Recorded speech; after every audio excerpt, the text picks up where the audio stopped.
All right. Wait, is the desktop audio open? Yeah, it is. Great. All right, welcome to another episode of Comic Talk. It's that show brought to you by The Key, where we talk about the weekly releases of comics. For those of you who don't know, comic books come out weekly. DC Comics come out every Tuesdays. Marvel and Indie Comics come out on Wednesdays. And we are here to talk about it every single week. Talk about the releases, all the different comics. We got a lot of cool comics that came out this week. We got Death of Doctor Strange, #1. We got X-Men Onslaught Revelation. We got X-Men 3. We have Batman 113. We got a lot of cool comics to talk about. And for those of you who can see us live, you can see that it's not just me, the host of the show, Dimitri Pereira. It's also two awesome guests, both of which who have been on the show before. And hopefully audio is all good. Everybody out there is going to have to tell me if the audio is great. But first, let me introduce a TikTok creator, comic book enthusiast, which really just describes both of these people. I'm going to start off with Michael Mead, everybody. For the love of comics. Hello. Thank you for having me again, man. It's like one of my favorite things. I like having you on. I that's like good. having you. Can we have like a cheery noise, like whenever you introduce, like woo? Because I feel like that was just like. I want to leave it up. Woo. I want to leave it up to the people at home. You know. Yeah, I bet they're. Feel you can trust that they're cheering us on. You know. I don't want to have a fan vote. I don't want to have my self-esteem down right now. So let's just go for it. Yeah, comics. That's been the worst. That's been the worst. Like when you act on stage. And it's like that curtain call applause, and then it's like everybody's applauding the most popular people, and then I come up and I'm like, yeah, I was, the detective in the show, I solved the crime. No applause? You didn't want me to solve the crime? All right. Oh, I get it. Oh, I get it. You didn't like my performance. Okay, great. Awesome. I would have applauded for you, Dimitri. No worries. Like standing ovation every time, man. Thank you. No, I get applause, but like in high school plays. In high school plays, like everybody gets a default amount of applause, and then like the people that are very popular, they has either their friends or their family in the audience, they get the most applause, right? Yeah, well, yeah. We got a couple people in the audience right now. Speaking of audience, we got Polka Jedi, we have Cindy the Yummy Geek, and I believe we saw there was a guy named Freddie there earlier. So what's up to everybody out there? If you can't see the chat, that's because you're watching us or listening to our podcast wherever you get your podcasts. So, we live stream and we do podcasts all over the place. If you can think about it, we're there. But yeah, Michael, you're doing good today, right? I'm doing phenomenally. Thank you for asking. This has been amazing so far. Let's see if we can make it better. Did you get a haircut? I did get a haircut. I see it. Thank you very much. I did it just for the show. No, yeah. Thank you. I appreciate it. Thank you. I appreciate it. Yeah. Introducing my next guest. Again, TikTok creator, comic book enthusiast. You may know her as Comics and Cupcakes.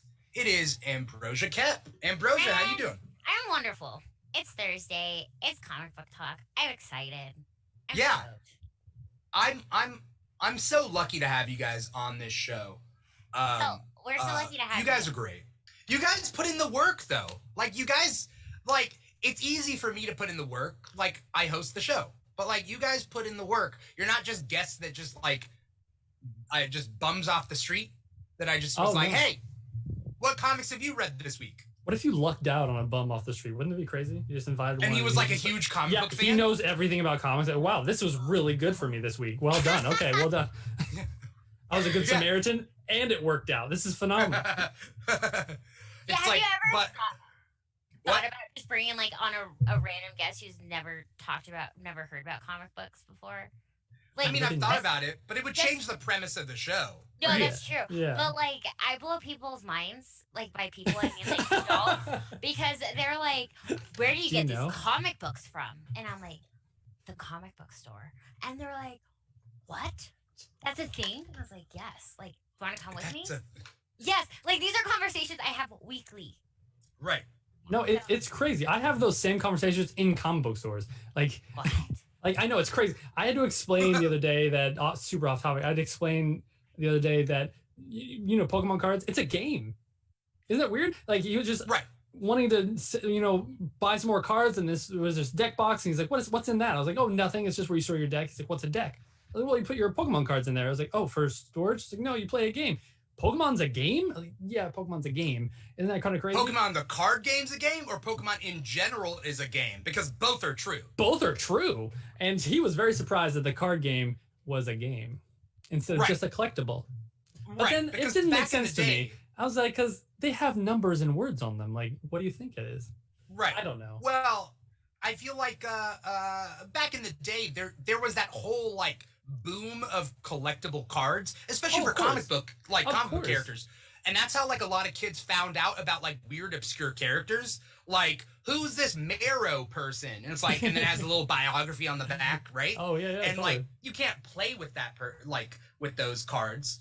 Not those ones, but no. but Pokemon, yeah. Poke Jedi says comics. Where do they come from? And for those of you who are out there wondering how to get into comics, let us know. And we'd be more than happy to either give you recommendations or kind of get you started. We talk about the weekly releases of comics, but we also are as a jumping on point and then a support of the community in general. So if anyone has any comic book questions, feel free to ask. We just like to talk about comics and get people into comics. And to surprise them, to let them know that there are things called comic book stores. Comics, what are they? Go to your local comic store, please. Enjoy it. Support. It's phenomenal. I have a little slide that I put. Comic Shop Locator Service. Basically, you just go to comicshoplocator.com and you can find your nearest comic shops in your area. Now, that being said, for people out there, specifically women who want to go to a comic shop but then don't feel like they're safe, because comic shops are a dice roll as far as that's concerned, whether it's being hit on or whether it's being talked down to. I'm sure Ambrosia has experiences, and I'm sorry that like it's a female experience going into a comic shop and not knowing how they're going to react to you. My goal is to create a list of comic shops that have been vetted by us in different areas and states and whatever for people to know that like they're safe, they're helpful, they're friendly, Ooh, Cindy says, or you don't get taken seriously. Yes, I get that one a lot too. I get that I do it for attention. Or that no one wants to help. Yes, that's my biggest thing that I see is like, I want to work at a comic book store just because I just want to help people. Like, hi, how can I help you? Like, what can I introduce you to? Right. Because like so many of my friends, well, not so many of my friends. I have a couple friends who have kids and they try to take their kids to the comic book store and like they ended up getting like just previews and just like random like the most bizarre nobody helped them. Yes, yeah, that's obviously no one helping them. And I'm like, this is why people are scared to go to the comic book store. Yeah, I know. I'm gonna ask you guys a couple of questions to start off this show. Right now I'm gonna ask you some comic shops you recommend that are, let's just say, safe, helpful, vetted by you two, ones that you know personally and that you can stake your reputation on. Then I also want to know what the one comic book a month you would get, and then I want to know your pick of the week. So first, we're going to talk about comic shops that you know of. If you need to think about it, you can think about it. Me personally, I live in Orange County, Southern California, I go to Comic Hero University. That's in Fullerton, and then there's also Comic Quest in Lake Forest. Is that Lake Forest? Michael used to work there. Weirdly enough. And so those two places are very friendly and welcoming. Comic Quest has a couple of women who work there. And they're very friendly. Just people in general, they're friendly. Comic Hero U, I'll be honest, Enrique I've had on the show. Looking at Enrique, you don't know what to think. It's like, is he friendly? Is he not? No, but he's a lovable guy, and he's not going to hit on you. He's more likely to hit on me, but I let him, and that's fine. But the point being is, both of those places are vetted, at least by me, and I think that they're good places to go to if you want to kind of get into comics. If you're in the Southern California area. Michael? Do you have? Yeah, I completely agree. Comic Quest down in the Southern California area, the Orange County area, is probably the owners. First off, are like probably some of the best owners I've ever met in my life. Just in the fact that they legitimately care about the community and they put a lot of their own money and so much of their time into that store and the community to try to make it better for everybody that walks in the store. So I highly recommend Comic Quest down in Southern California if you're ever there. The other end of the state, Northern California, the shop I personally work at, I love it. Ever since I came back and started managing it, we've been redoing the entire store. Literally, we remodeled it, and then also I hired a lot of new people that have just been phenomenal. And so I highly recommend. It's called Adventures in Comics and Games in the Sacramento area, so Northern California. Great shops overall, super friendly, extremely knowledgeable. Ambrosia, you were saying that it's hard to find someone to help you out. Any of those shops can do it. Oh man, all of your guys' comic shops sound amazing. Michael, you're also Do you not have any? Like we have. No, you definitely do. I've seen your videos. No, we do. Well, okay, my videos is like the one that I go to because they are the best that we have in our area, and it's been super cool. Like we've gotten really close with the owners and everything, and it's been so cool to watch them like grow, because when I first started going there it was like this tiny like little shop, and now they've grown into like almost triple the size of what they used to have. And they also have my entire pop collection. That's how I paid for Disneyland and lightsabers and stuff, because I sold them. Oh, you sold your pops? Yeah. I only kept my office ones. But that's big. Yeah. But I want more comics and games, and they're in Thornton, Colorado. But they are just like some of the most like rad dudes. They're all guys like in their 50s and 60s, and maybe no. But they're cool. But they're so cool. They do like Magic of the Gathering games, and like they did hire a couple girls there too, and I was really excited about. That's good. No, I love them. They're so sweet. A lot of comic shops can be, male run, gatekeepy, and that's one could say toxic, and that's not something that like me or this show, or I assume you two as well, support.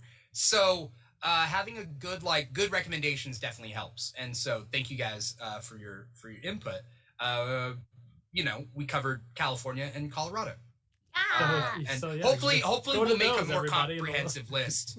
I know that Lex from Wednesday Poll is over in Texas, and I'm sure he has recommendations of his own.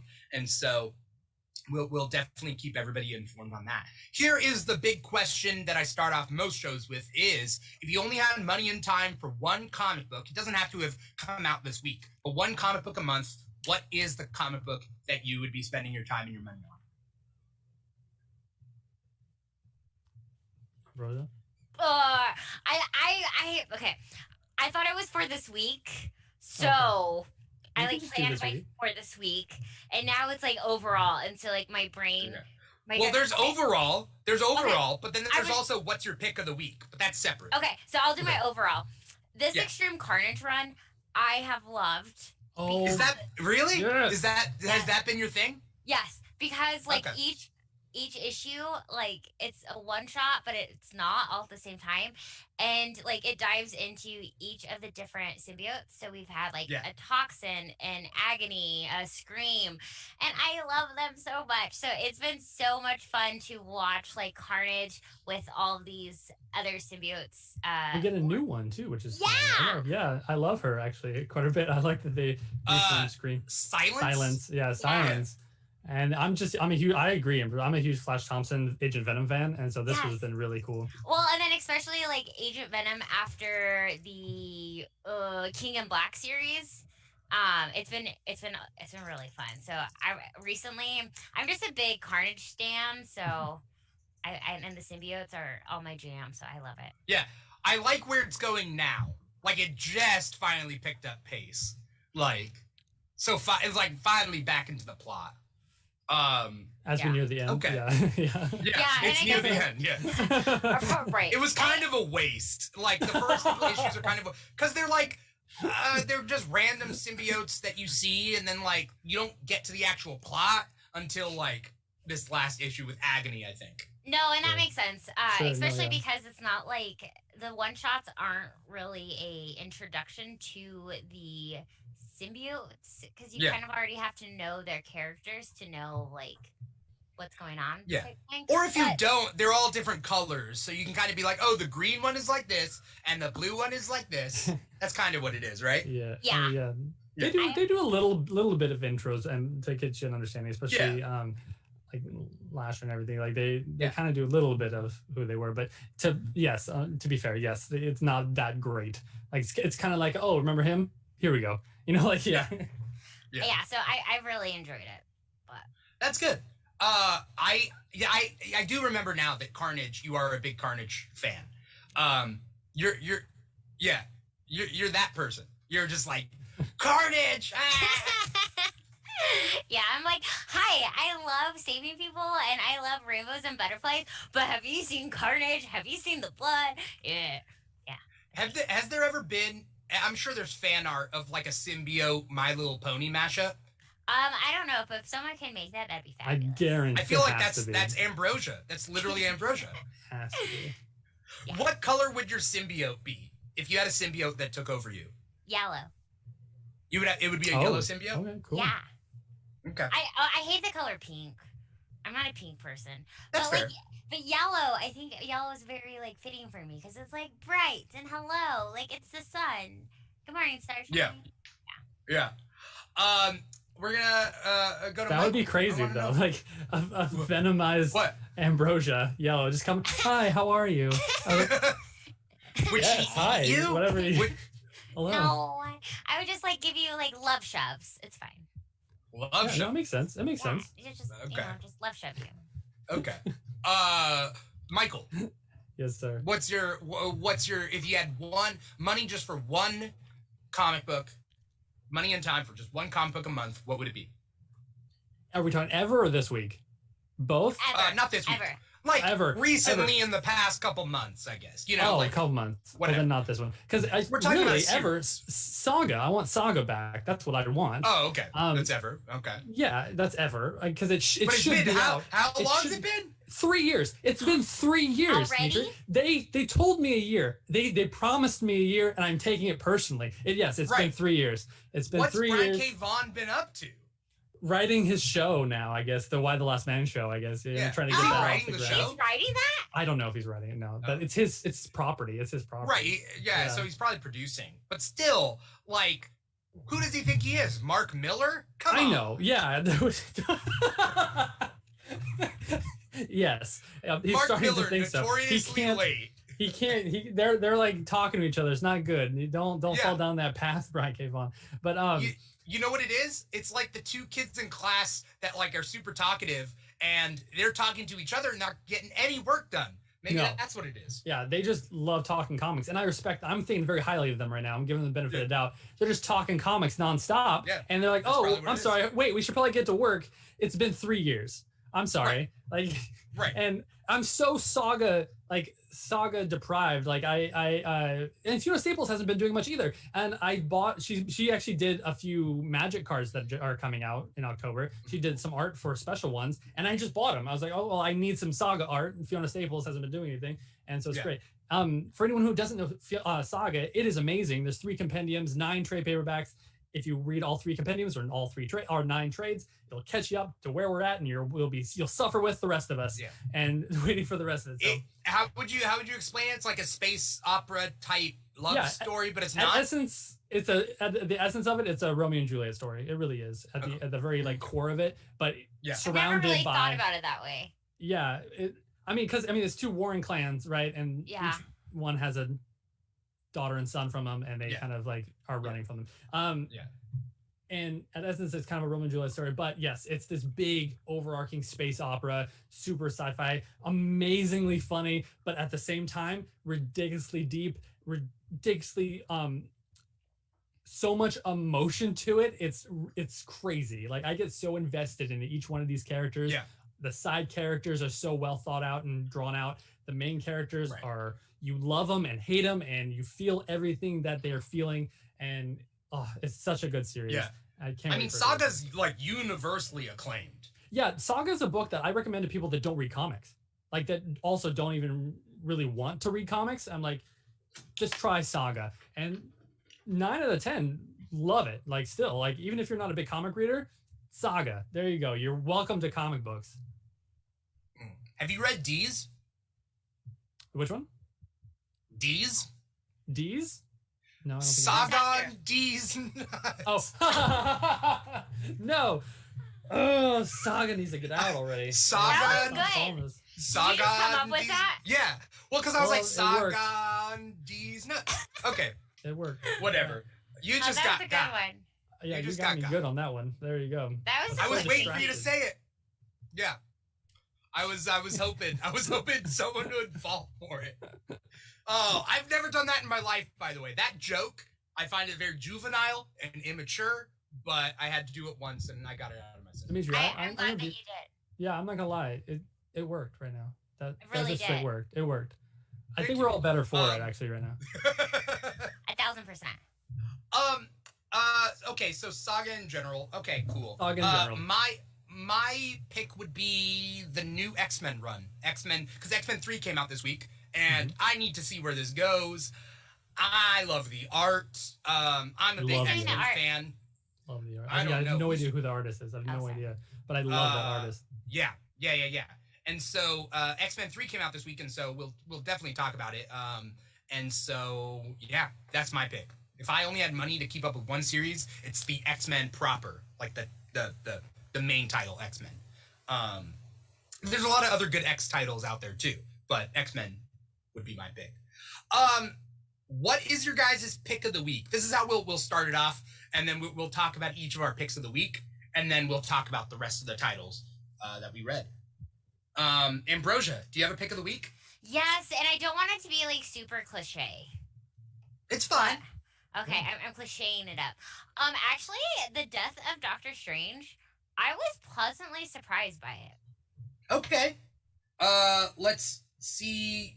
There we go. Multiple titles this week. Sorry that the image isn't centered, or displayed symmetrically. You want to tell us what it's about, Ambrosia? So spoiler alert, Doctor Strange dies. What? Uh-oh. I know. What? Whoopsie. I was Whoopsie. actually like, I talked about it on TikTok today, and I was kind of like, should I say it? I mean, but it's in the title, right? Yeah. They're like, we thought it was ironic. What is that? We thought, I don't know. Yeah, so I don't know, we'll find out. But Doctor Strange dies, and now it's the murder mystery of Doctor Strange. We're trying to figure out who did it and why. Right. He answers the door, and somebody's at the door that kills him. And this is first issue. It's what, a miniseries? How many issues? Yeah, it's amazing. But there's also going to be tie-ins. There is gonna be yeah, a bunch there's- of tie-ins. Yeah, there's a bunch of Yeah. tie-ins. Yeah. Yeah. There's a lot going on with Marvel right now with like small miniseries events that are like the last Annihilation just happened and Yeah. finished with Guardians of the Galaxy, and those had tie-ins. That was interesting. We'll Did get you to read that those? later. Oh, okay. Yeah, I read them. Yeah. I read them. But Death of Doctor Strange. Doctor Yeah. Strange, I mean, the comic literally is, in this issue at least, it's Doctor Strange and everything that he has to do and all his responsibilities and like throughout the day and, each week and whatever. And then when he dies, shit falls apart. It's true. 'Cause- But then there's the Yeah. twist at the end, and you're like, ah. What? Yeah. Yeah. That part's weird. It's weird. I like though that they immediately were like, it's not who you think it might be. Like Baron Mordo comes in, he's like, it's not me. Yeah. I wouldn't have done. I was like, oh, okay, there we go, getting Like, that out of the I way would now. Kill him, but not. But Yeah. or like Yeah. I wanted to kill him. I'm glad he's dead, but I wish it was me that did it. I'm Right. telling you right now. And Right. but I like that. That was nice. But yeah, Yeah. the twist ending was, I still don't understand. Yeah. I don't No. understand. Well, I Well, almost I feel just want to make a comment about Baron Mordo real quick. Baron Mordo essentially showed up to the scene of the crime to be like, hey, by the way, it wasn't me. It wasn't me. I know you guys are going to come at me, but it wasn't me. Just getting I'm this just out of the gonna way. throw this theory out, Like it wasn't me. Yeah. Let's just cancel that right now, guys. But let's solve this mystery together. You know, like he's like, I'm here for it. Yeah, that's what I don't. You know what's gonna happen, right? He's here now. Like, why else bring him in? He's not just there to be like, yo, just letting you guys heads up. Like, I didn't do it, but I gotta go there. Yeah. So I could kill him. Yeah, that's exactly what's going on. I wish comic books were more like mainstream so that, because I know that somebody out there could do like a Shaggy parody of It Wasn't Me, but with Baron Mordo. With Baron Mordo, yeah. He just comes in. I love it. I also really liked, I don't know, I feel like I got a little sad when he died. Like my heart hurt. I wasn't expecting to have like the emotions that I did when I was reading. Like I knew he was gonna die, but then like when it happened, and maybe it's because I was like, no, his dog friend, even though his dog is a ghost, and the dog that was a sad scene. Bats is his ghost basset hound, and who can talk like English, and like. And for anyone out there who has never read this before, Doctor Strange has a ghost dog. And that, I think, is the saddest part, right? Like, it's when people cry over you, I think, is the sad part. And so I don't care about necessarily Doctor Strange dying, mostly because he's not my favorite. But the people that cry over you, I think that's something that's sad. No, Polka Jedi says he's the best. So I think he's talking about bats over there. I agree. Polka Jedi, who are you? How'd you find the show? Thank you so much for watching. And it's cool that you're into comics. Totally. What were you saying, Michael? Yeah, that was probably the saddest part for me too. It's because there's a line I think he says in there. He's like, he's coming back, right? He's he's coming back, right? Yes, and especially. Oh, then again, maybe. I don't know. Well, I don't know. Yeah. But then again, like Bats, like was waking him up to make sure he goes on his little walkie. Like he cared about his health, and like so did. I mean, and then there's so many like foreshadowing in this comic book, like when Doctor Strange is talking to like the class, and is like, we'll need another Supreme Sorcerer unless I die. But don't worry, that's not gonna be for a while. And I was like, but you're gonna die. I know it. Do either one of you read Strange Academy? No. Yeah, I'm not up to date yet. Yeah. But I missed a couple of issues. But yeah. I can tell the writer of this book does not read Strange Academy because there's no point in Strange Academy where Doctor Strange actually teaches in Strange Academy. Yeah. He doesn't teach at all at the school. He just randomly shows up and like, I know this is my school, but everyone good? Okay, cool. I'm about to do my other stuff. Like it shows in this book. He's a very busy Sorcerer Supreme. And so I just thought that was funny. Like he's actually this is like the most I've ever seen him teach in his book, and it's not even the Strange Academy book. It's kind of crazy. It's kind of funny. Well, and that's why I'm surprised that I liked this book because I'm not a huge Doctor Strange fan. Mm-hmm. But I don't know. I'm excited. I just like mysteries, and now we're gonna solve them with superheroes. Always good. Yeah. The big twist at the end is that Doctor Strange essentially made a Horcrux, right? That's kind of what he was describing. That's exactly what I was going to say. That was exactly how I was going to put it. That's exactly what I thought. Harry Potter, he Harry Pottered it. Yeah. Right. And they talk about Harry Potter, I think, in Strange Academy. Like, really? I think they mentioned it. Well, yes. I also think, and this is my theory, I think that Marvel is prepping Strange Academy to be a Harry Potter type franchise. Maybe a Disney Plus show or something. Like, that's what I think. So many new characters in that book. It's ridiculous. Yeah, I feel like they're prepping Strange Academy to be Disney's magic school, you know? Sure. But essentially, for those of you who don't know, Doctor Strange created a Horcrux so that when he dies, his soul can come back as himself, but it's the backup. So it's a young version of himself, even though he looks older because of the comic art of him. Yeah. But yeah. It's a younger version of himself. Old or how long it's been, and right. He comes in asking, "What year is it?" It's been a while because of his costume. He hasn't had that costume for a very long time actually. So like it's very he's this one he hasn't backed up his backup for a while. So right. I mean, in our world, our like that Doctor Strange hasn't been seen since the 70s, right? Yeah, exactly. That's like yeah, 70s. Exactly. But in their world, it's probably been 20 years. Yeah, it's probably been a minute. You know, because I mean, if you think about like how long has Doctor Strange been Sorcerer Supreme or whatever, probably in universe 20 years.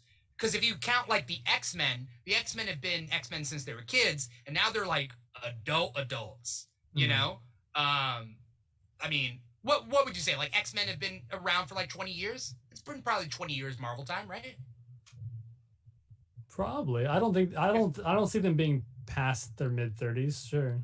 No, X-Men are definitely that's what getting I'm talking close about. to 40. Yeah, like No. Cyclops and those guys. Yeah, because the New Mutants are probably late 20s. I mean, yeah, like Sunspot and Cannonball and stuff like that. Sure. Yeah, I can see that. Yeah. Oh, by the way, our viewer count on the Keeg Show's volume at volume.com/the Keeg Show is 666. That's our Well, there that's you our go. viewer You count. know, It's Uh-oh. a sign. doing it big. It's a sign. It's Mephisto. It's Mephisto. Oh my It's God. Mephisto. We knew it the whole time. The Called 10th it. Yes, finally. Yeah. Marvel does a thing that DC doesn't, because Marvel doesn't do big reboots like DC does. So Marvel has a sliding timeline where it's like if anyone's history is linked to a specific war, it just bumps up to the next war. So like Punisher didn't fight in Vietnam; he fought in Afghanistan, and like, what's that? Not Magneto yet. He still references World War II. Magneto Oh. is one of the only characters because of the Holocaust. Yes, 'Cause it's because it's very specific important to to his character. Yes. Right. At a certain point, it's gonna have to change. But It's going to have to change. also, It's going to have to change, right? Magneto and Xavier have both been de-aged, and that's why they're fine. Yeah. You know, they've been They're up de-aged to so many mutants times. shenanigans, so they can do Right. what they want. Well, I mean, Magneto literally turned into a baby once. Yeah, he So, literally like, turned into a baby. Okay. What a good story. Yeah. What were we talking? Oh, that's Ambrosia's pick of the week, Death of Doctor Strange. Oh yeah, I like it. Also, it's kind of like Krakoa in a way, with X-Men, the X-Men dying and having backups of their own minds or souls, depending on whether you believe in the soul or not. Like, it's their mind. Like, I don't know what's going on. X-Men's going crazy. But the point being is this Doctor Strange thing is very eerily reminiscent of Krakoan technology of coming back from the dead. Yes. And keep in mind that none of the non-mutants in the MCU know of the resurrection protocols. And so the Avengers don't know. Can you imagine Doctor Strange going through that big of a, like, maybe creating a Horcrux and, like, jeopardizing his soul? And he could have just uploaded his mind to Cerebro and gone through the resurrection protocols. But they won't let him do that. They won't let him. Nope. Yeah. They were But he's debating. so close to it. They were debating letting Scarlet Witch do it in the first issue of Right. Trial of Magneto, right? Right. They're like, and they even mentioned that, like, oh yeah, our backup for her is like super old, but should we do it still? But we have one, you know, like. Yeah. I'm wondering Plot what they're gonna do twist. there. It all comes Yeah. together. Yeah. Oddly, I think weird, this- big theory. It's all one world. I know. Weird. Yeah. Or it's Mephisto. Or Mephisto. Mephisto. Yeah, it's probably Mephisto. I think that this Doctor Strange is going to turn out to be evil. That's just an idea. And then the actual Doctor Strange who died is going to have to come back. That's what I think. He's definitely going to be a jerk. Like that's for sure. Well, yeah. He's definitely going to be a jerk. Yeah. Evil, I don't know, but that'd be cool. That'd be cool storyline actually. Yeah. Evil Doctor Strange, that's scary. But then is it too close to Empire? Like Captain America having to come back because the evil version of him is here? Oh. I don't know. Maybe it might be a retread. Maybe. Okay. But that's been like what, 2017, 2018? Yeah, but it'll be the same story. Like if we have the bad Doctor Strange and the good Doctor Strange has to come back from death in order to essentially Stop his like defeat him. clone thing, yeah. Yeah. Yeah. Yeah. Well, we'll see how Death of Doctor Strange works, but I'm excited for it though. It's don't know, worth I a like read. it. It's worth a read, yeah. yeah. I want them to update Wong's look to look more like Benedict Wong. I know, I'm surprised they haven't done that yet, to be honest with you. Yeah. Because right now he looks like Yul Brenner in being The King and I or Yeah. something, Yeah. you know? Yeah. Like, yeah, no, it's yeah, I have no argument against that. I can't fight that one. Yeah, they really should update Wong. They haven't ever. So right. Especially because they do update all these people to look like their their MCU counterparts. Yeah. But like, how come you're not doing it to Wong? Come on. Give Wong some credit. I would love at the end of this, Wong becomes Sorcerer Supreme. Let him, please. Can we update Wong like they're doing in the movies, please? That would be twist. cool. Yeah. Because it will. Yeah, I would like that. That would make me. I mean, other people have been Sorcerer Supreme. Brother Voodoo, I think, was Sorcerer Supreme for a little bit. Magic, there was an alternate universe where Magic is Sorcerer Supreme.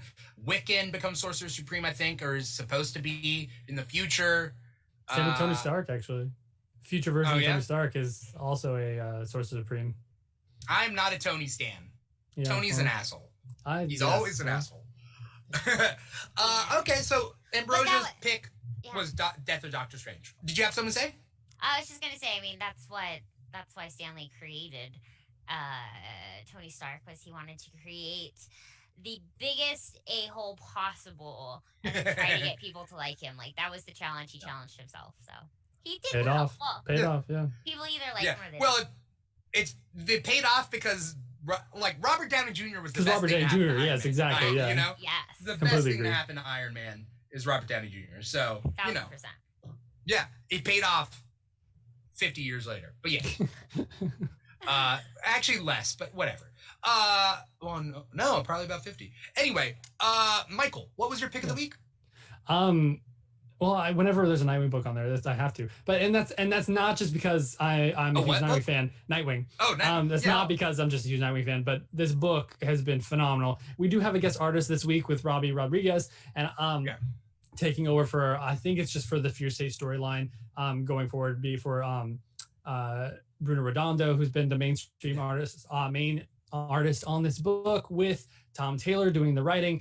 Tom Taylor's still writing these. This is a big tie-in issue for the big Fear State storyline going on in the mainstream Batman book right now. Yeah. So if you've been wanting to jump into Nightwing, first off, you can definitely jump into Nightwing at issue 78. But if you can't find that issue, jump in at 84. You're in a brand new storyline. So enjoy. Yeah. Bruno Redondo's art is spectacular. His sequential art, even better. Like, doing like an artist. Agreed. It is just more than the artwork. It's also the storytelling through the panels and how they piece it all together. And Bruno Redondo does a great job. So it was kind of jarring to me reading Nightwing 84 that there's a new artist. The artist is not bad. It's just not Bruno Redondo. And that's kind of who I've gotten used to. No. Totally. That being said, there are some story elements that I loved. I love Batman and Nightwing fighting together, and I love when Batman refers to Nightwing as his son. Oh, me too. I just didn't take. It just gets me. Gets me every time. Yeah, so good. And I think to be honest, I think a lot of comic book writers that I've noticed, at least, when a comic book writer is writing either a Batman book and Nightwing comes in, or a Nightwing book and Batman comes in, and they're fighting together, to take on your example, they always go into like at least a page worth of dialogue about saying, we fall back into the same routines. We're the dynamic duo. Like, yes, they are. Yeah. They're the dynamic duo. Yeah. Original Robin, original Batman, ready to go. So yeah, it just feels right. It feels good. I don't know whether I've told you, my favorite version of Batman is the Family Man Batman. It's the Batman that has chosen to give a better life to his quote-unquote kids that he was never given. Like a Batman that's learned his lessons over. I think Batman's pushing 40, personally. My timeline in the DC universe, Batman has to be 40. Like, it just doesn't make any sense. Dick has been Nightwing for 20 years. I would say for a while. Yeah, he's been Nightwing. He was Robin for 2 minutes. Or not Nightwing. Sorry. But Dick has been fighting crime for 20 years. Yeah, I knew what you meant. He's been Robin for like 2 minutes, and then the rest of the time he's Nightwing. So there you go. I would say. Well, see, that's the thing now. If we're talking DC continuity right now, we don't know, like, because Infinite Frontier kind of supposedly reset everything back to normal. Plus, you have normal as in pre-50, new 52, and so you have all the universes back. They're all connected, but they're still kind of picking and choosing exactly what has happened. And so I don't know. Like, some of the new 52 stuff still is canon. I don't know. I want to do some videos on TikTok about the ages, what I see the ages of these people, because Nightwing became, or Robin became Nightwing at like during the new Teen Titans run, and he has to be 18 or 19. Yeah, no, he didn't. Right? He didn't make it into his 20s being Robin. He was definitely Nightwing before turning 20. He was definitely in his teens. Right. So I figure he's been Robin for, well, it depends when you think he started being Robin. Do you think Bruce had an 8-year-old fighting crime? I don't think so. Between 8 and 10 years old. He probably did. Back in the day, I know, probably but 10 like, years old. Probably 10 years old. Let's just say 10. So then he's been Robin for like 8 years. Is that a great choice? No, probably not. No, but that's what it was. And he did it with gusto. And so there you go. I like young Justice Robin age. That's the age in which I'm like, he's like a high school kind of, young high school age kind of kid. He's short because he's a gymnast. He's an acrobat. Great. Point being is 18 to 28, 8 to 18 to 28. Right? 10 years is Robin, 10 years is Nightwing, whatever. Sure. But it's still been 20 years. And if Batman starts at 20, Batman's 40. No, Batman is definitely in his at least early 40s, yes. Yeah. Yes. He definitely has to be. But back to the Nightwing this week, I want to touch one more thing. If you've been really wanting to get into Nightwing, you can start on any of these. Just not the fact that a lot of people think it's just because this is like pretty boy guy, he's Robin, he was the first Robin, it is what it is, but the relationships of this book are what I read it for, right? You have Barbara Gordon in there as well, and they're building something in this. I love those two too. Eyes do I. You got his new dog, which is great, and then you have Tim is in here too. I love in the last story arc, Tim was a pretty big factor in the last story arc, so you got Barbara, you got Tim, you got Dick Grayson dealing with the loss of Alfred as well. As long as with that still is a big on him. I loved his interaction with Superman, and then again with this issue, his interaction with Batman finally, like getting some time with Batman again, because he hasn't really had a lot of one-on-one time with Batman since he returned from being Rick. And so and so this has been really, really fun. This issue was really cool for me in that aspect. Cool. Yeah. I haven't read it yet. I'm excited to. Yeah. Not a big fan of Nightwing's motorcycle. If you can see the front cover, he has a big Nightwing symbol on the front, and it looks like I feel like they could have designed something more streamlined and incorporated that, but that's just me. I agree. I don't even know why. One nitpicking thing, he had like a leather jacket on too for some reason when he was writing that. Did he? Yeah, in the issue, like he puts on a leather jacket. He looks like Red Hood for a second. He puts on his leather jacket while he's riding the motorcycle. Like, dude, you're wearing like armor, right? Like you're wearing like unless it is really just spandex. Like that's silly. Maybe but, like, you have to have some sort of like Kevlar protecting underneath it, right? It's for the aesthetic. He's like, he's right. Cool. Maybe he got a really good deal on the motorcycle if he got the leather jacket, or like vice versa. They're like, we'll throw in this leather jacket. I hope. I agree. I kind of hope he like stole it from Jason. And like he's just keeping it. He's just like trying to take it back. Just like he's trying to play. It would be cool to see them raid each other's closets. Yeah, because I mean, like brothers. Yeah. The Nightwing annual coming up later, either December or January, is a team up between them two. So maybe we'll see them. Okay. No, because that's totally true. I mean, I used to wait until my older sister would leave for school for me to go in and steal her clothes, and I was finally caught because she found me on MySpace. She found a MySpace apparently. There you go. Yeah. No, that's exactly what happened. That's exactly what happened. Yeah. He's caught. My pick of the week right now is probably X-Men number 3. Yes. X-Men number 3. Now, for those of you who don't know, X-Men are in a new status quo. They're on an island just for mutants, a huge island nation of Krakoa. There's resurrection protocols, which are if the mutants die, they get to be re-uploaded. But then they've also colonized Mars. Mars is the center. It's the capital of the solar system. They've managed to finagle that. They've also created a new metal called Mysterium, which they are trading with other empires in order to create ties to those empires. For example, Wakanda says they don't need Mysterium because they already have Vibranium. But at the same time, I think they might have accepted it because they needed it. It has anti-magical properties. There's a politics to it. But X-Men, this current X-Men run is a return to the superhero team element of X-Men. And so Let me see if I can. Here we go. These are the covers for this issue. This issue has the High Evolutionary coming by. Did you guys read this one? Yes. No, I didn't. Note Ambrosia. Okay. No. Are you reading X-Men at all? No, I'm so scared to because Why? I'm so behind. I like left off like Powers of X. Yeah. Like that behind. And Oh. I'm so scared to like I have a lot Wait, of did you read it though? Did you read House of X, Powers of X? Did you Yes. finish that? Yeah. Okay. No. See, like I'm halfway through like both of them. Cause Oh. Yeah. I'm like super behind. That is super behind. Yeah, Well, Yeah, and that then- is super. And then they just Read kept like, them. throwing stuff, and I was like, oh, and then I became overwhelmed, and yeah. I I get stopped. it. I had to Yeah, take yeah, a it was pause a on lot. X-Men because it was a lot. Yeah, that's a lot. X-Men to me right now is not a good. I mean, I'm sure there are points in which you can jump into, like for new readers, but mainly X-Men right now is a love letter and an expansion upon X-Men fans and what they love, right?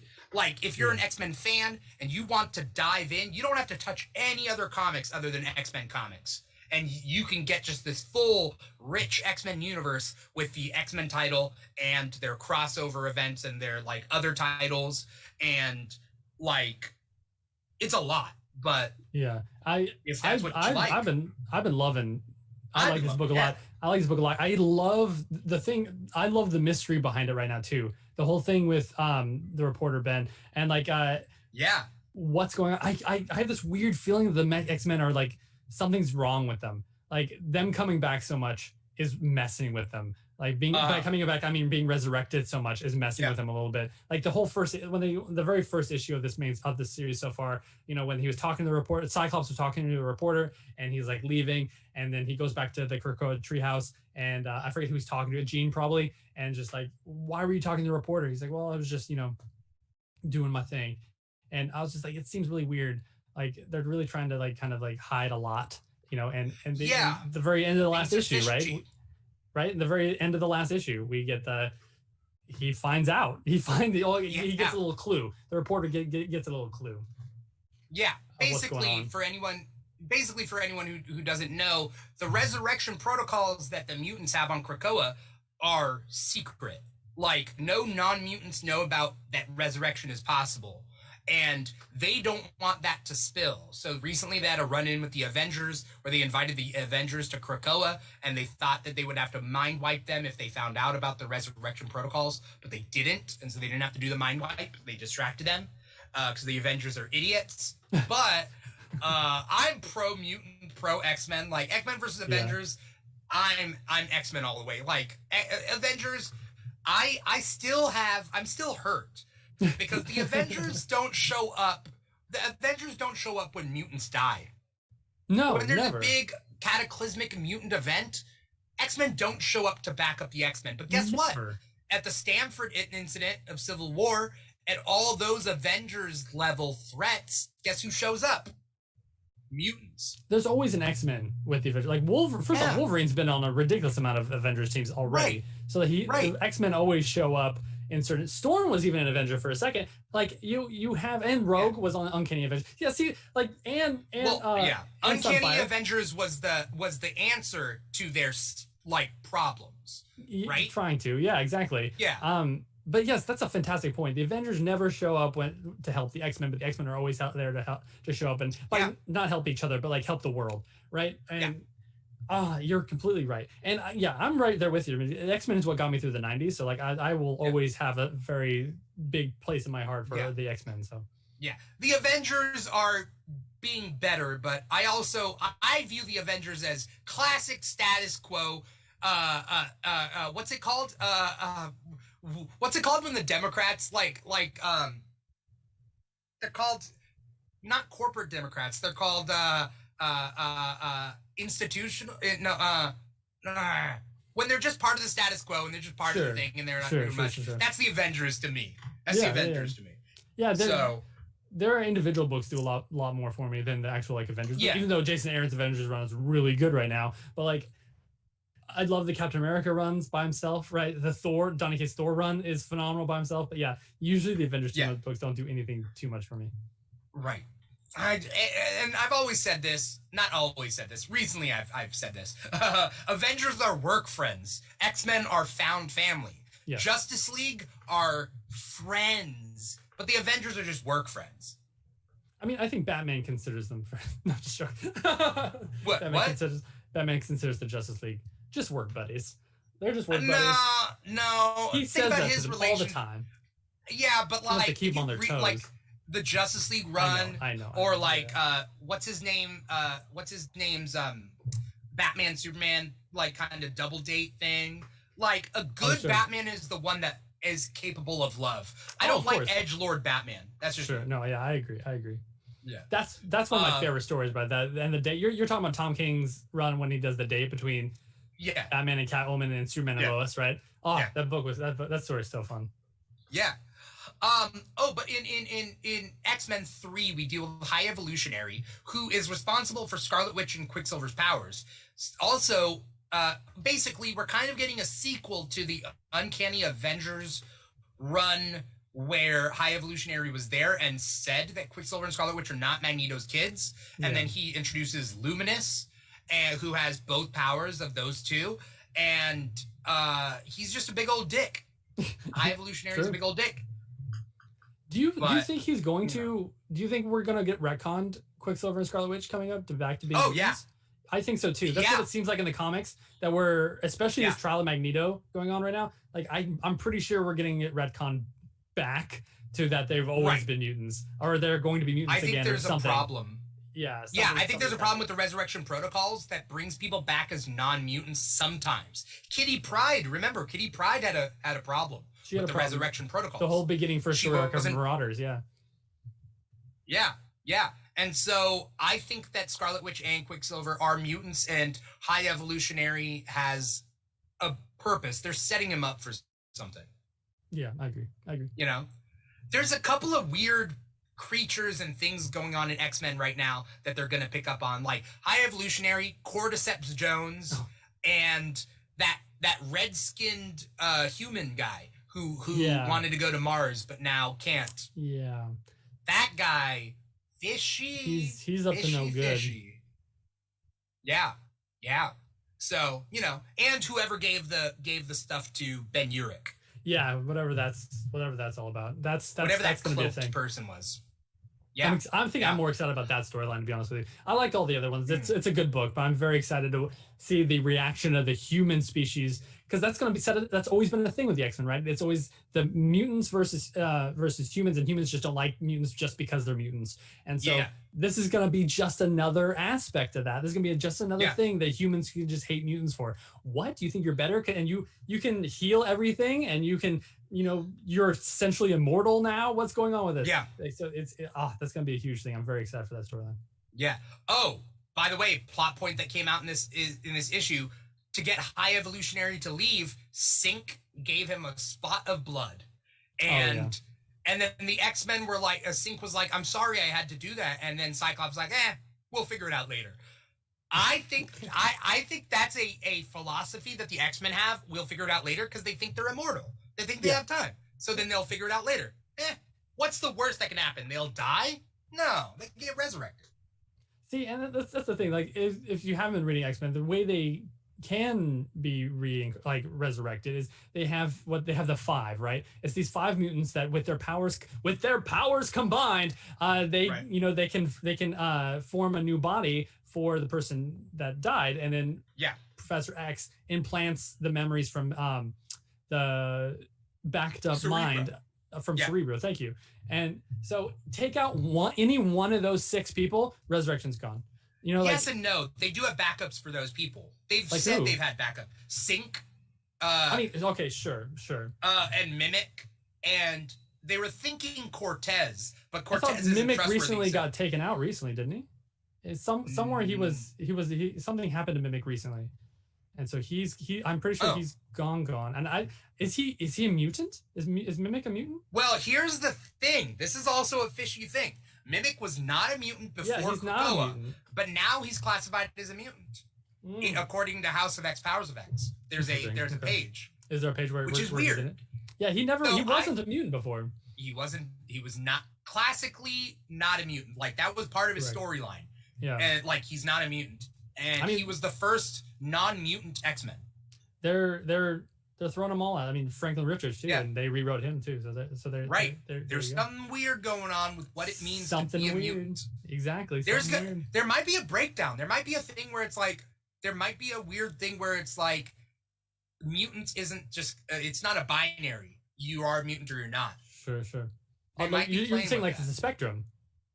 There, or maybe a spectrum, maybe a idea that like could you be a human and a mutant? Oh, sure. You know? Oh, what a good story, dude! Why are you not writing for them? I don't understand. I would love to write for X-Men. I would love to explore those concepts. But let's move on to another comic, maybe something that Ambrosia read this week. I can't hear you. No, now you're muted. Now you're. Oh, I hear something. Wait, no, but I heard something. Whatever when you unplugged, but she'll get there. We'll let Ambrosia figure it out. Michael, what did you read? Oh yeah, wait, yeah. Oh, okay, there we go. There it is. Ambrosia, what'd you read this week? What do you want to talk about? Let's see. All this. I don't have images for indies, but we can talk about independent comics if you guys would like. I just don't have the images for them this week. Did any of you guys read Moon Knight? I did not, but let's talk about Moon Knight. Oh, I haven't really gotten into Moon Knight until recently. But Jed MacKay is writing it, and he's actually also writing. He's recently did Black Cat. And he actually did the Death of Doctor Strange as well. So he's been doing a lot of fun stuff. Moon Knight has been fun. He is a character that I have enjoyed so far. And I'm really excited for the movie now as well. He's like this badass who just like wants to help his like city and like to protect the people at night. And so right now, someone is, of course, like every superhero, everyone's after him. But he was fighting these possessed old people, and so he had to like he got taken over by a building of elderly people, and so he had to make the decision of like, these are the people that I'm supposed to protect, and am I supposed to take them down and hurt them? But don't worry, he Moon Knighted it up, and he found the way to make him unhypnotized, and he did not have to kill or hurt any elderly people, so that was good. Yeah. Okay. But now we're just waiting to see who. Yeah, I've been loving this series. This Moon Knight series has been really, really fun. Yeah. Wait, did you read it, Michael? This issue? The latest one, I flipped through it. I haven't actually read it page to page yet. But I've only read the first issue on this run. Yeah, I like it. They throw this back a lot to it seems like a more classic superhero story than Moon Knight has had in the past few of his runs.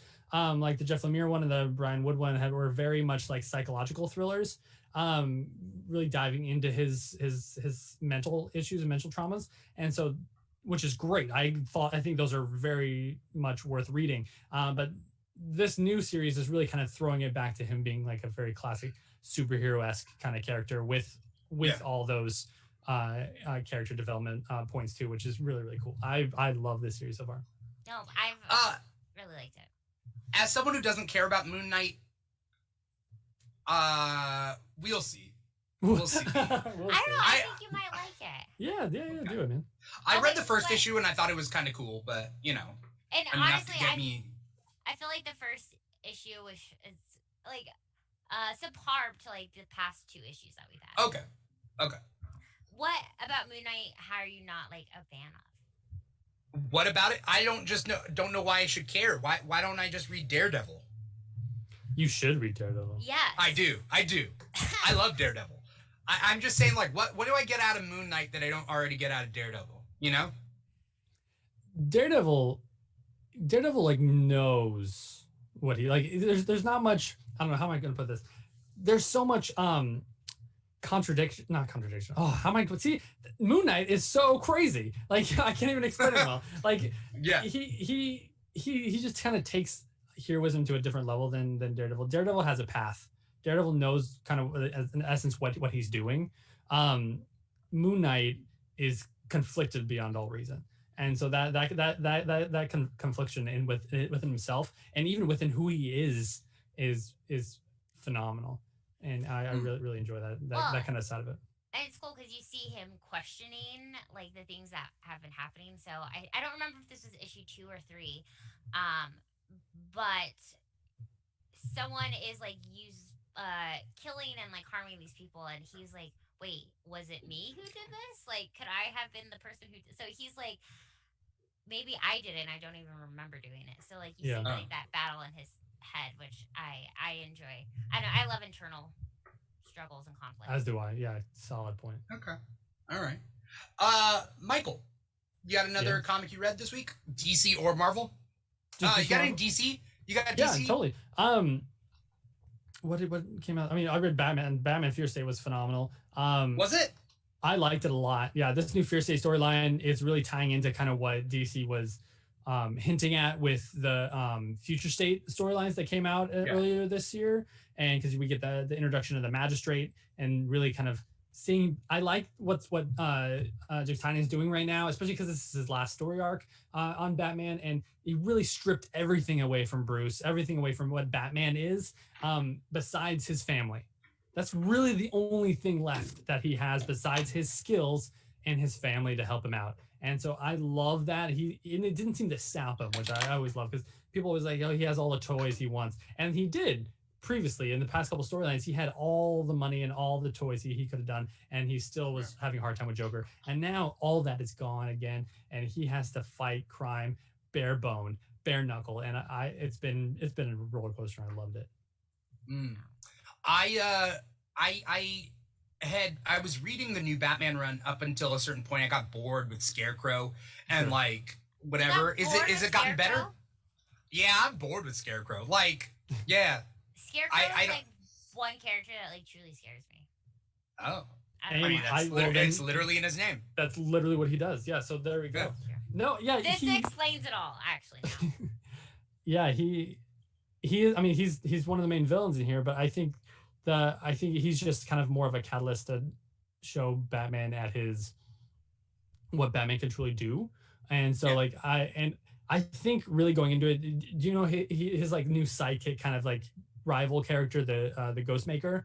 That guy that I looks do like know Ghostmaker. Yeah, I like Ghostmaker. Yes. I think that's who we should be looking up to, especially in this issue. Kind of gave me more hints that like something's going to be up with him going forward, like very very subtle things. And I like those two together. They rival each other very, very well. And yeah, I think that's going to be the big thing going forward is between those two. And the storyline right now is a kind of catalyst to kind of like jumpstart that rivalry between them. Yeah. Ghostmaker is interesting, and I definitely want to see what he's going to do and whether he's going to be part of the greater Batman franchise like stuff. Because like when like cool villains like do well in Batman, then they get introduced in like the cartoons and the movies and whatever, right? Like, but you have to like hit icon level of like yes. And right? I feel like this character can do that, to be honest with you. I feel like this character can have his own book. He's been having backup stories in Batman recently. Not the most recent 2 issues because that's Clown Hunter, but for the past like I don't know, like 5 or 6 issues, Ghostmaker's had the backup story in Batman, and I've been extremely entertained by it. I think he's like a psychopath like character. He has no like actual like conscience, but he doesn't use that for evil. He sees it as a challenge to better himself, and so that's good for everyone because he's very, very talented. And so I like this character. I can see him having his own book and his own career apart from Batman actually. Right. It's essentially Batman if he kills, right? Yeah. He's totally fine with it. Fine with it. Yeah. Because he did essentially everything that Batman, of Batman's training, he did the same tour. Yes. But he doesn't use it. That's what I'm saying. He's not a villain. He's not using killing like how what Red Hood. Well, he did when was an first- assassin though, right? Kind of. Like, I mean, kind of. but that's when he was during his like training process, so he kind of like Yeah. had to. But when he struck out on his own, like he uses it more of a as a way to literally stop something that he can't. The only way to stop it, right? Where Batman has that line, he doesn't have that line. Right. This is the only way to stop Right. him. I'm going to stop him. Yeah. That's how to stop him. So they're essentially both Batman, but one doesn't have a line. Which is kind of fun. And I Bridget? I agree. Yeah. Yeah, What it's it- Kate, sorry. I kind of like that he doesn't have a line because I think that introduces like a chaos that we don't typically see. Yeah. Yeah. Exactly. Yeah. An issue that I was let down by Ooh. this month, Flash 774. Sure. Now, it should have been a good issue with what I like about the Flash. I like Wally West being the main Flash. Check. I love Wally West's family. Check. I love superheroes that are family men. You know, awesome. It was essentially like take your daughter to work day, essentially, in a way. It was that was kind of the premise of the comic. That being said, it was a throwaway issue. It did not matter much. It like I if you have only enough money to buy a couple issues this week, do not buy this one. It's skippable. It's skippable. It didn't need to happen. That's my biggest thing with Flash right now too. I keep wanting it to be good because Wally West is my Flash, the Flash I grew up on through the 90s. Yeah. And so like and through the cartoon, the Justice League cartoon, like he's Wally West. I love it. And I was so excited that he was taking over being Flash, and no one seems to know how to write Wally in like the past 10 years. No one understands him anymore. And I don't understand where that went, where that happened, where the disconnect came from. Because no one seems to be able to write Wally. He should be a blue collar. He's smart, but he's a mechanic, right? At least in Jeff Johns' run, and he's a man of the people. He knows the florist down the street. He knows the people in Keystone, because Keystone is Detroit essentially. Because Jeff Johns is from Detroit, so Keystone kind of has that vibe of like people are leaving Keystone. Nobody new is coming into Keystone, so people who are in Keystone has been there for generations. He knows them, right? This is his people. And it's like DC's Motor City. Yeah. Like, because Keystone, I think, they make cars in Keystone. I think that's like part of the continuity. And he's a family man, fast right? there. They go fast. Yeah, I guess, right? Yeah. And so, but now he's working for Terrifitech, which is fine. But that's just making him more like Barry. Barry's the smart nerd. Wally should be he's the kind of more charismatic, funnier one. Not absurdist. He's not Impulse, but like he should be funnier and more charming. I need Marvel and DC to contact Dimitri ASAP to get them on their like developing team. Yeah, Dimitri, why are you not writing? I don't understand. You got to accept their offers, please, man. I am a writer, and I haven't written in a while. I would love to write for comics, but there's no easy way to start, right? Like, you just have to do it. I would love to write, but I think to start off as a comic writer, you got to write your own independent stuff first, and then get noticed. Yeah, all day. Well, I know someone who works at Scouts Comics now, and so do you. So you could hook them up. Ooh, Scout, what? yeah. I said, wait, what? I said, you know someone who works at Scouts Comics, so you could. Who's Scout? Wait, what Scouts Comics? Oh, it's an independent company. Oh, okay. I work for them now. Oh, I didn't know. Yeah, okay. I've announced it at all. I was like, what are you hinting at, Ambrosia? I'm Make so a lost. comic, and I'll be like, hey, look what my friend did. It's magical. Okay. Do it. Okay. I need to find an artist, but yeah, I'll do some. Okay. All right. Let's do it. Start. Okay. No. Okay. So you're gonna start on TikTok, and then you're gonna start like making your comics, and then we're gonna start a Kickstarter for you, and then you're gonna start writing for X-Men and the Flash next year. Okay. Next year. What a 2022. We are 2022. manifesting this and putting out in the universe for you. I would love to just be part of that every X-Men issue, man. team. I'll buy every issue. Okay. Thank you. So yeah, Flash 774. Not really my cup of tea. I thought it could have been better. Though I do like the idea of young Iris as Impulse as opposed to Kid Flash. Sure. Like I like her in that Impulse outfit. That was cool. Were there other letdowns this week?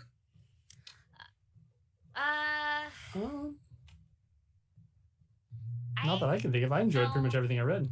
I know it takes a lot for me to not enjoy something. Yeah. Yeah, me too. Yeah. Did you guys read Aquaman? I did. The new one. Yeah. Yeah. I know the inker, and he's like one of the industry's top inkers is Wade von Grawbadger. Mm.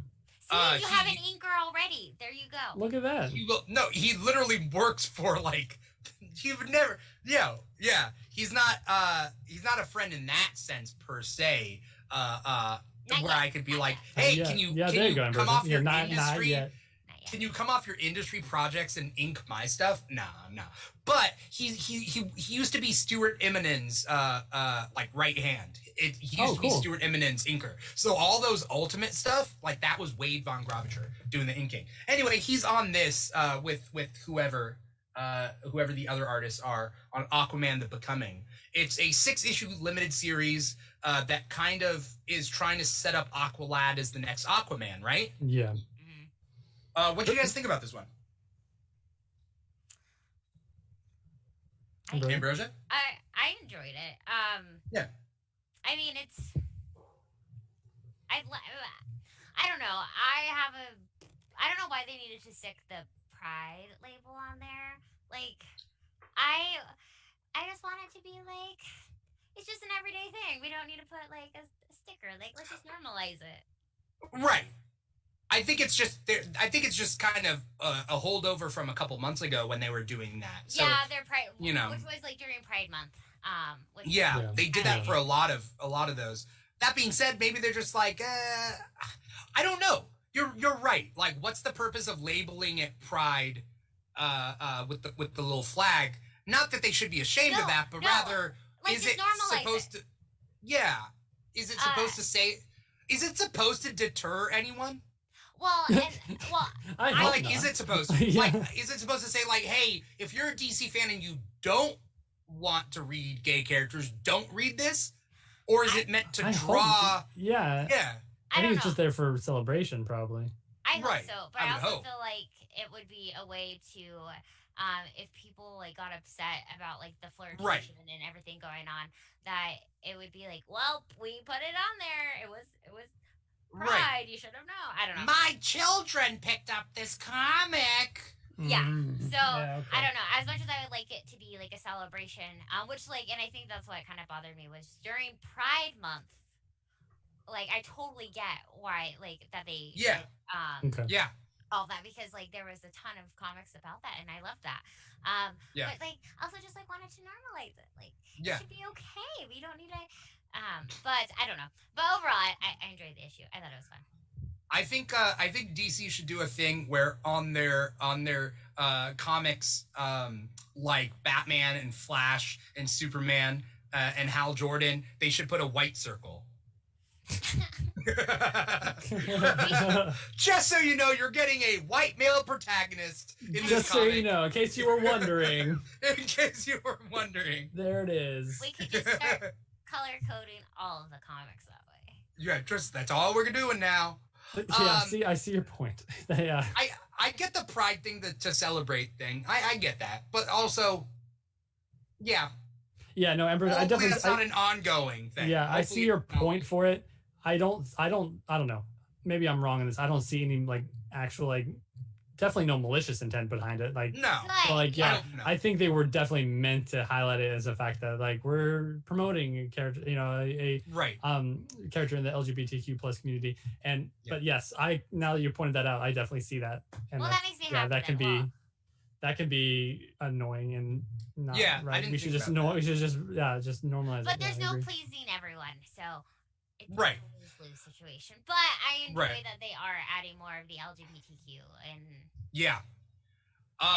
well, right now Marvel and DC are kind of racing right? Yes, they they always kind of, are. Yep.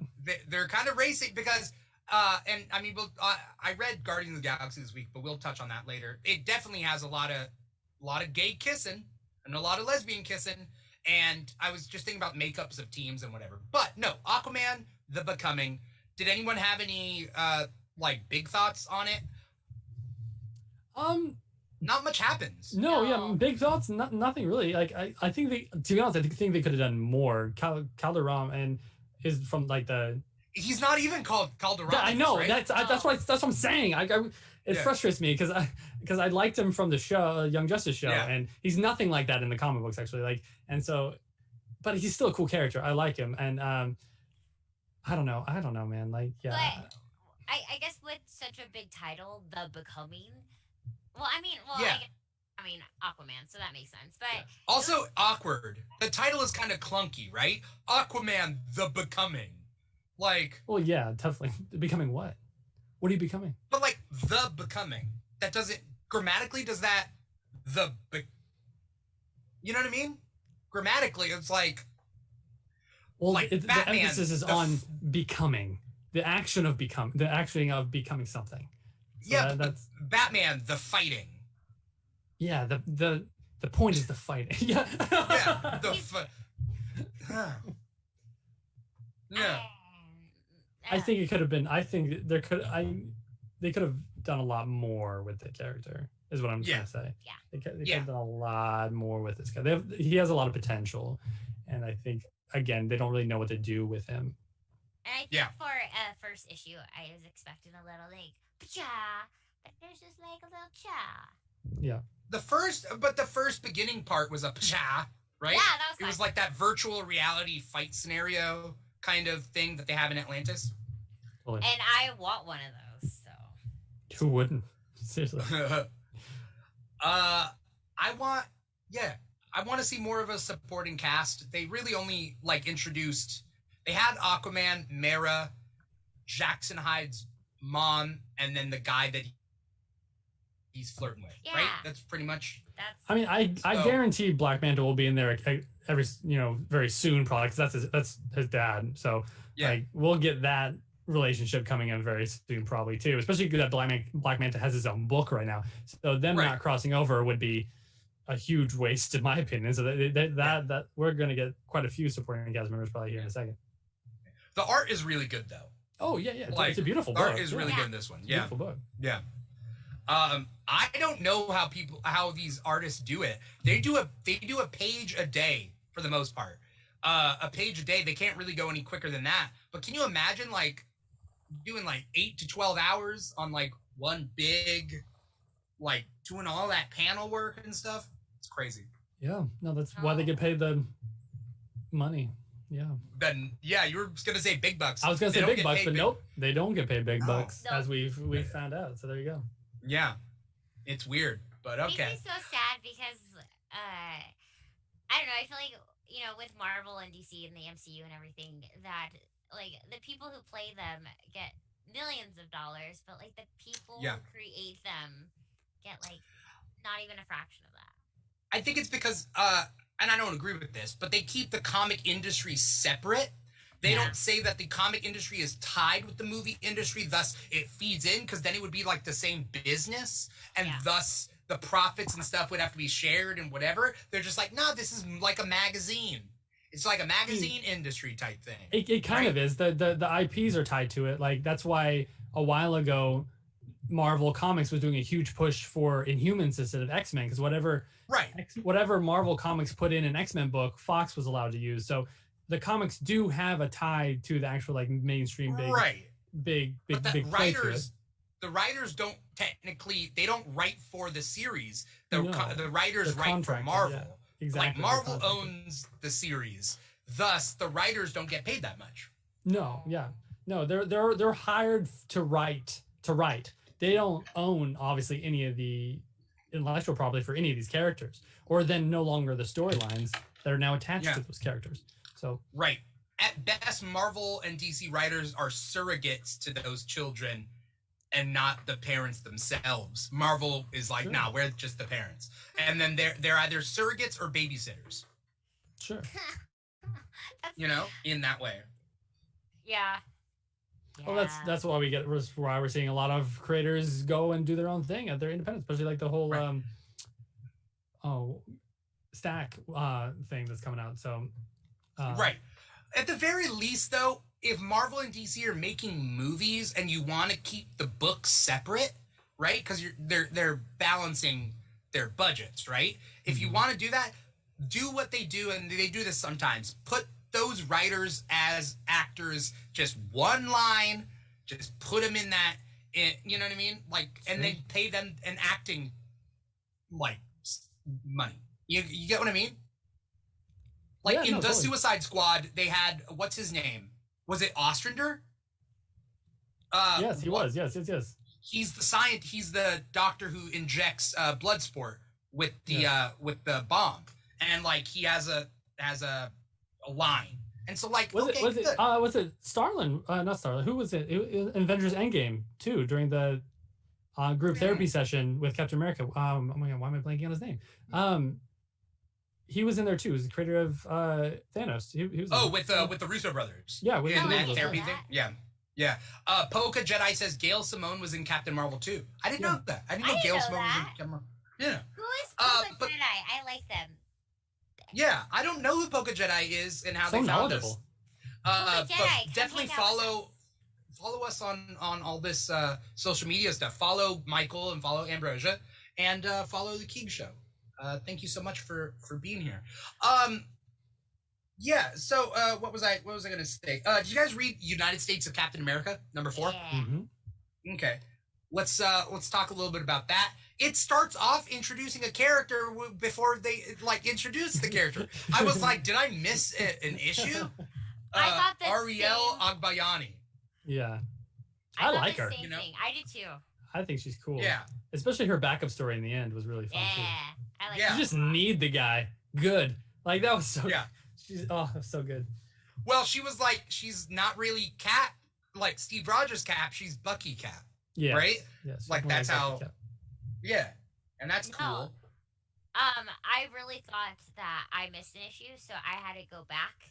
To make sure that I didn't, because I really was kind of lost at first. But she just strolls in with the Captain America of the Railways. Yeah. And I was like, did we meet her? Have the main characters met her yet? No. It's now implied? Sure. I don't know. I guess not. No. I just kind of took it as face value and just kind of was reading on. You get it as you move on. Like the story kind of picks up as you just kind of have to accept, like, yes, there we go. Here we go. Yeah. And it is clunky towards the beginning. Yes, I completely admit that for sure. Yeah. Are you guys interested in this storyline right now? I'm not interested in necessary. I honestly forgot that we were looking for Captain America Shield. Yeah. I was more invested in the characters. And I've enjoyed more about learning about these different Captain Americas. And the communities, which I like too. Yeah. Then actually, I was like, oh yeah, we're still looking for Cap Shield. So I'm not interested in the actual storyline, but the actual characters. And the different communities and the empowerment that it brought. I'm loving that part of it. Yeah. I think I'm more interested in these characters as opposed to the plot that has to do with a brainwashed speed demon, Sin, whatever that main Nazi lady is. It was just kind of okay, whatever. John Walker shows up. I'm whatever about John Walker. Yeah, he's drunk. Yeah. I'm like, okay, whatever. Yeah, dude. I don't know. I agree. I think this is it's a really kind of good representation that Captain America is there.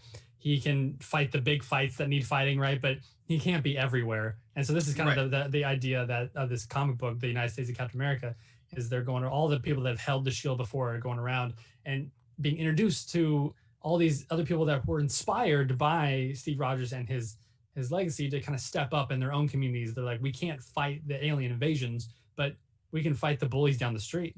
We can fight them, no problem. And I love that so much. much because I think that's something that so many people need to hear. That like you could be a superhero without actually having powers, and you could do the right Right. thing without having the actual shield. It's kind of like you can't pour from an empty cup. You know, you gotta so like start small. It's like nobody's asking anyone in real life to go out and save the world.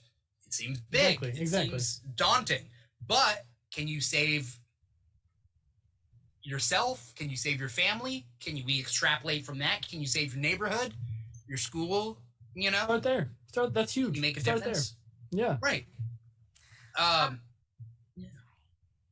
No. I also really like that, going back to the end story. I really wish more females would read that because, I don't know, girls have this like weird complex that they have to like be better than each other when you just see like this wonderful group of girls like come together and like just team up for each other. I wish like more females were like It was great. I love that backup story. I love that so much. What's the saying? Because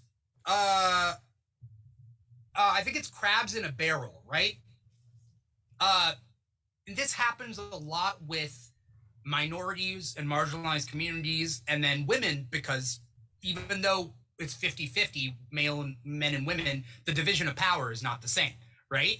And crabs in a barrel mentality is crabs trying to get out of a barrel will be pulled back by other crabs because everybody's trying to get out. And you get this thing with women and with even like, minority communities and whatnot sometimes where it's like the people who are trying to better themselves get pulled back and there's a competition. So for example, two people applying for the same job, if they're both people of color, they might disparage one another, Sure. Yeah.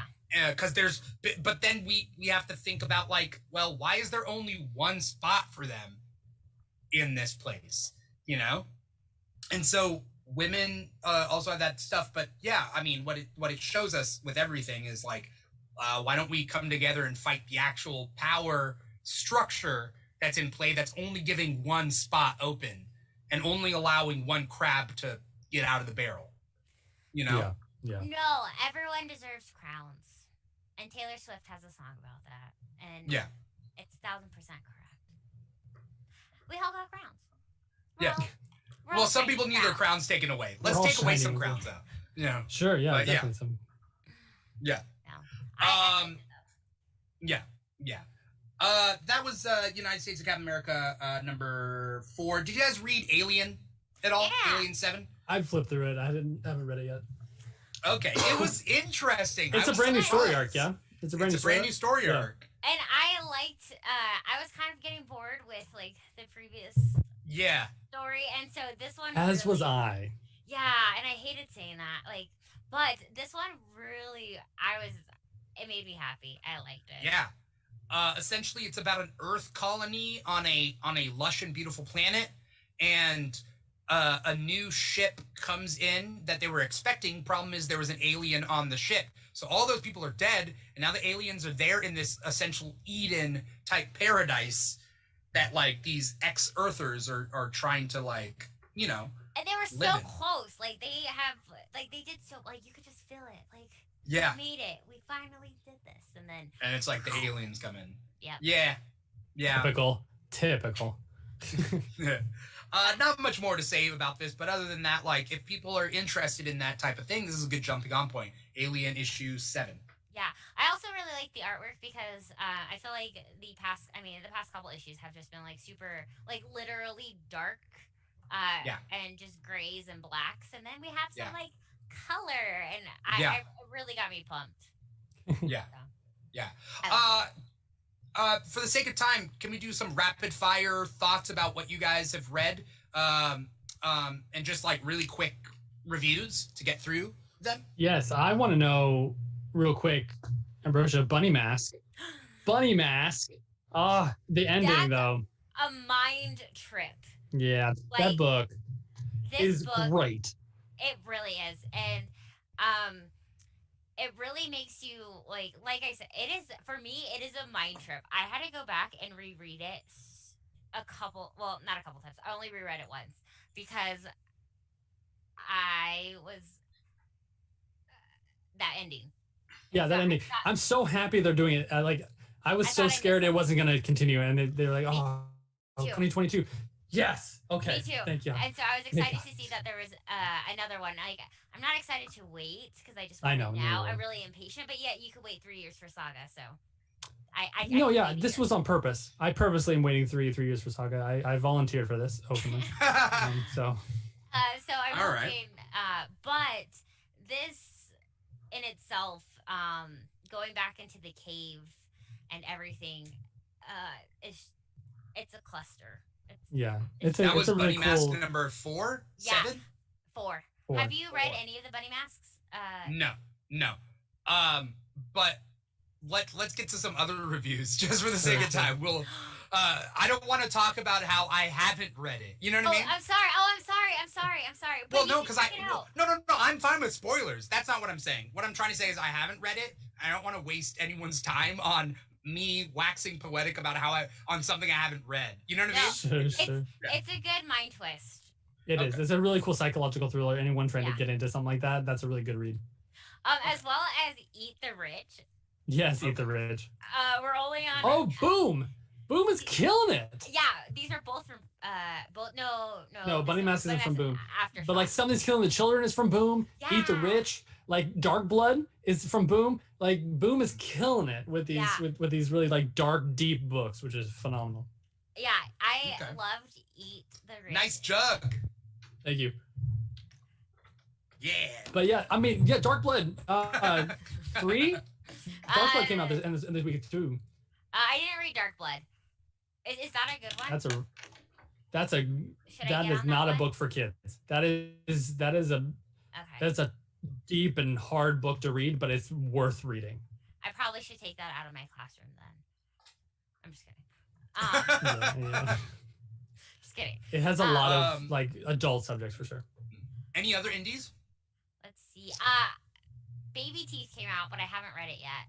And same with The Last Ronin. I haven't read it yet. Have you guys read the last issue 4? That's the Ninja Turtles, The Last Ronin, right? Correct. Yeah. So I haven't read it. I haven't read it yet. So good. I haven't read issue 4 yet. It's like Dark Knight Returns, the Frank Miller Batman, but with turtles. It's so good. It's so good. I've loved it, where we're at so far. Frontiersman. I liked that one a lot from Image. I liked that. Frontierman. It was really, really cool. It's kind of has a very pulpy feel, very similar to kind of Adventure Man that was coming out, which is going to be coming out again. But it's this old retired superhero that they bring these environmentalists bring back to try to help. But because he's back now, his old villains are back too. So really fun read. Yeah, really, really cool book. Have you read He Who Fights with Monsters? Yes. Is it good? Yes, I love a good kind of like an Elseworld World War II story, which is really, really cool. It's dark. Yeah, it's dark. It's not scary. It's just dark. It's trying. You can tell it's trying to be scary, but it's not. But it's really, really, really cool book. Fighting Nazis, of course, Nazi monsters. Really, really fun. Cool. Yeah, that's I haven't read it yet. Same with Stillwater. I'm behind on that. Yeah, I'm a little behind on that too, which is weird. I've fallen in love with Chip Zdarsky in the past few years. So yeah. Yes, and he's another one who's he was big in DC and Marvel, who's been doing a lot of independent stuff. Yeah, well, I knew him when he first came on as the artist of Sex Criminals. Oh. He was an artist first when I first knew him back in the day with Matt Fraction's Sex Criminals, and then he just transitioned to being a writer, and he's never looked back.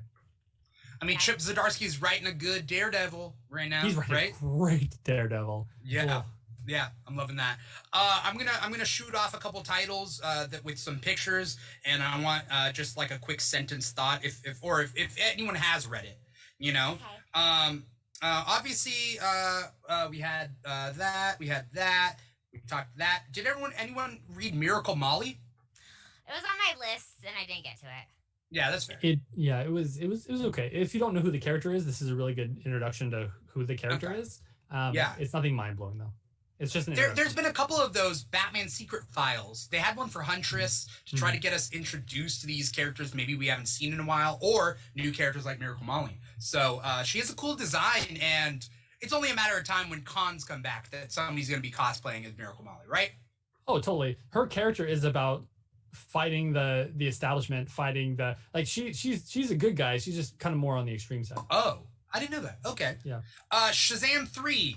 Shazam 3 comes out. We just at the end of Shazam 2 get introduced to the son of Lucifer Morningstar, which is Dane, and now we see Dane, and Neron comes back, and we deal with the trickster devil Neron, and not much happens. I don't know. I liked Raven in here though. Yeah. I like this book. This is a really fun book, especially if you're reading Teen Titans Academy. This is really, really cool. Yeah.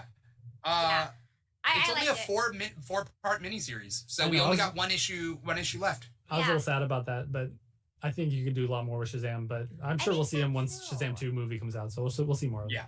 I feel like he's such a character that I don't know. I feel like that there could just be so much more than what we have seen from him. Yeah. Well, I mean, Jeff Johns did the previous 12 or 16 issue run, right? Yes. Yeah. That run was ridiculously good too. But of course, in classic modern day Jeff Johns fashion, the last few issues were pushed back, and then he left. And and then Dale Eaglesham. Well, yes, I love his art. Such a good artist. Seriously, beautiful work. Did anyone read Batman Detective number 5? I did not. No, I did not either. Which is weird because I don't read these side Batman titles. Yeah. Oh, is it Tom Taylor? Tom Taylor writes the detective. Yeah, I should be too, but I don't know. I kind of agree. I'm reading all these. I read Detective right now, which has been great, and then Batman and Nightwing, so I get a lot of Batman already. Wasn't there a new Batman book this week? Batman versus something? No. Okay. Not that I know. No. Catwoman had Catwoman 35. I'm a couple issues behind, but she's hot and she still got it. So this was a Fierce State tie-in. So this has a lot to do with what's going on between Harley, Catwoman, the Gotham City Sirens, pretty much. They're trying to what's going on underneath Gotham. Poison Ivy has a big thing going on, so Harley and Catwoman are trying to help her out. Okay. And then Supergirl 4. I only read this first 2 issues of Supergirl. There's 8 issues. It's an 8-issue miniseries, so I'm a little bit behind on that. But I mean, it's been fine. It's been like a fantasy, almost like a science fiction fantasy book. Which I thought is very interesting. I only read the first issue, and it seemed, it just didn't. It was just okay. Yeah, I know. Yeah. Kara is another character very much like Wally recently that they just don't know what they're doing with her. They have so much more potential with her. She could be doing so much other cool things. They just don't. I don't understand why. Right. Like, I even found it boring. That's why I stopped reading it, and it makes me sad. And then there's been a couple of Marvel titles that we didn't cover. I am sorry that I have not been keeping up with Star Wars titles. I used to read all the Star Wars titles, but Star Wars Bounty Hunter 16 came out this week. I got nothing to say about that.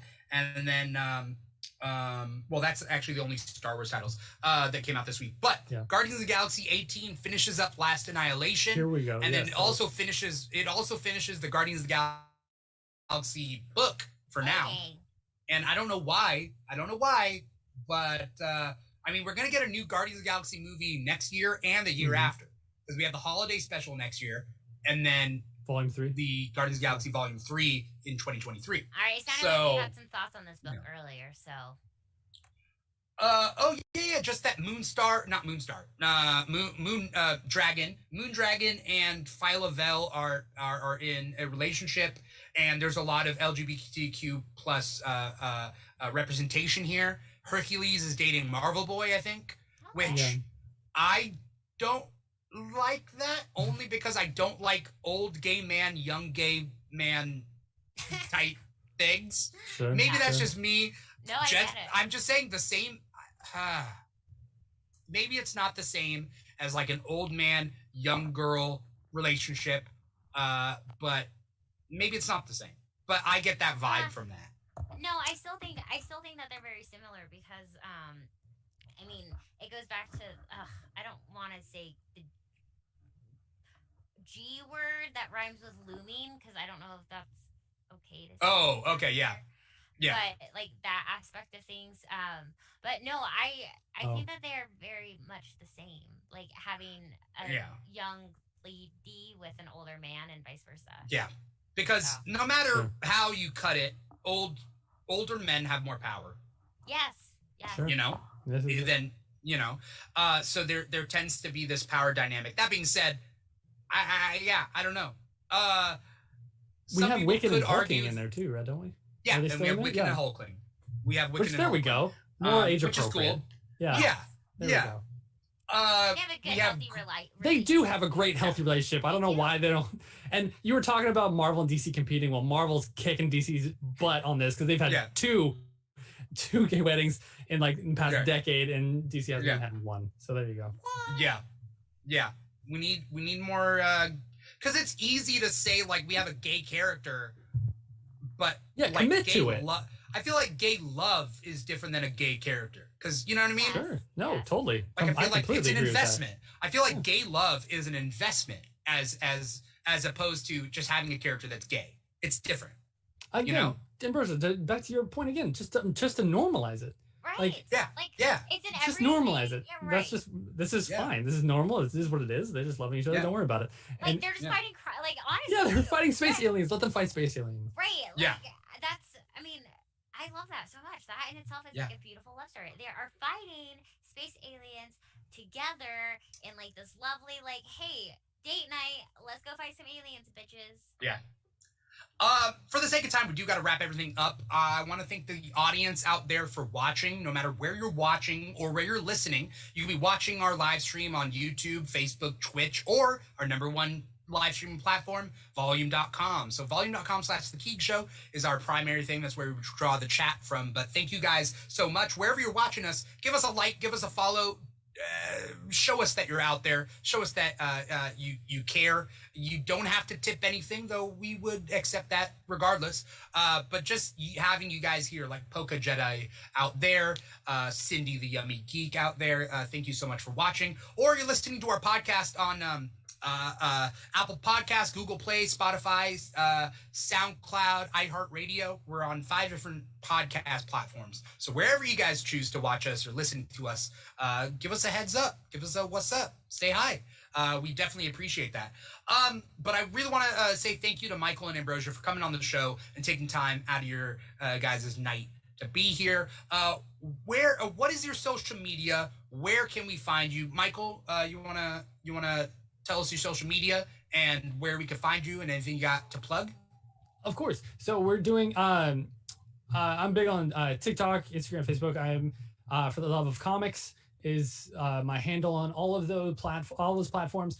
I deal a lot with the combo community, making sure people know what's coming out, funny videos, and just kind of promoting comics in general. I will be doing another TikTok live event with Captain Comics Rex, Brian. We'll be talking Nightwing, actually. So it's gonna be really fun. October 13th, Wednesday, October 13th at 7:00 Pacific time. We'll be doing another TikTok live event, and if you want to join us and talk all things Nightwing, Batman, comics, DC, that'll be the night. Awesome. Again, for anyone out there who has not followed Michael or Ambrosia on TikTok, please do. They got amazing TikToks. That's how I found them. Kind of Michael in a roundabout way. I had met before, but really connected through TikTok and everything. So that's how you find out who's cool and who's not. And you guys made the cut. So good job. Ambrosia, what's your social media? Where can we find you? You got any plugs?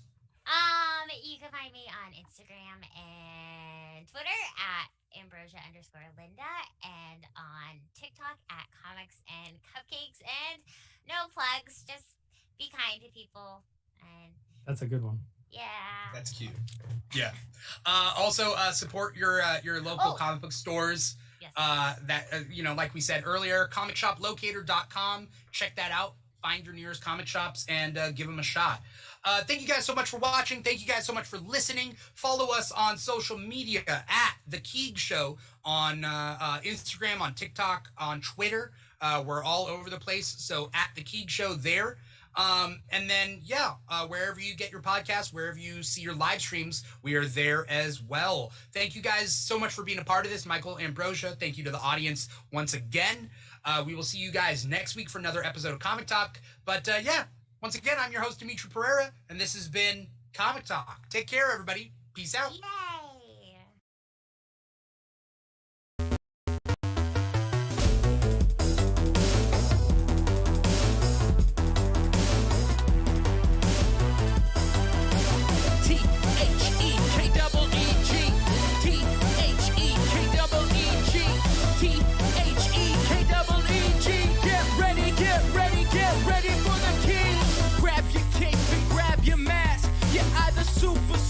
Super